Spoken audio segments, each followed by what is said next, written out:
Yo tout le monde, j'espère que vous allez bien. Aujourd'hui on se retrouve dans une nouvelle vidéo pour parler d'un livre intitulé Le journal de la belle-mère pas si cruelle de Blanche-Neige. Donc je vais commencer par donner mon avis tout simplement.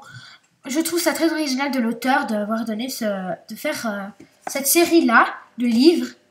Pour ceux qui ne la connaissent pas, c'est l'auteur de La vie compliquée de Léa Olivier, Catherine Girardet. On va pas se le cacher, mais la belle-mère de Blanche-Neige n'est pas très gentille. Mais dans ce livre, tout va changer. Elle vivait dans son château au village Livre de Contes. Mais elle était très jalouse de Blanche-Neige. Elle était très méchante. Elle a donné une pomme empoisonnée pour ceux qui ne le savent pas. À cause de ça, elle a dû faire une cure de gentillesse. Et dans ce livre, elle raconte son retour au village de Livre de Contes. Donc elle va rencontrer quelqu'un qu'elle va épouser. Elle va dire pardon à Blanche-Neige, aux 7 nains. Plein de personnes à qui elle a fait du mal. On va tout de suite passer à la note. Je mets à ce livre 9 sur 10. Pourquoi 9 sur 10?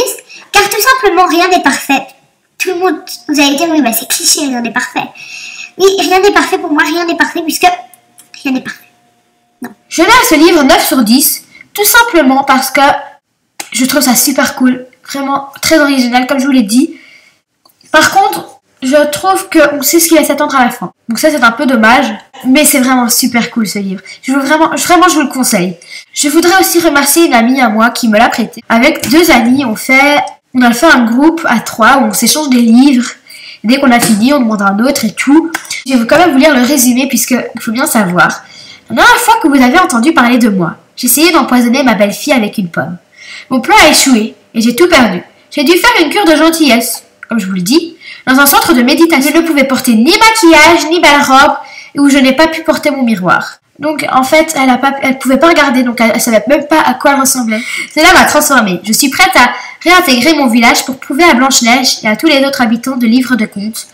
Donc oui, parce que en fait, Livre de Contes, c'est ceux qui ont créé tous les contes, princesses et tout. Que je suis une nouvelle femme. Lisez vite mon journal. Donc vraiment, je vous le conseille. Il est super cool. Il y a par exemple le journal de la sœur pas si laide de Cendrillon, le journal du pas si grand méchant loup. Il y a aussi du journal du nain pas si grincheux, le journal de la marraine pas si maléfique de Belle au bois dormant, le journal de l'autre pas si grand méchant loup. Donc là, il y en a 2. Le journal d'un pantin pas si menteur, le journal d'un ogre pas si terrible. Donc je vous les conseille, ils sont vraiment cool. Et c'est à partir de 8 ans. Ici, on trouve ça chez Club. Donc voilà. Donc si cette vidéo vous intéresse, je ferai d'autres vidéos sur 6 livres de ce genre. Puisqu'en tout, il y en a 8. Et on va m'en prêter. N'oubliez pas de mettre un like si vous aimez bien ce genre de vidéo. Au revoir!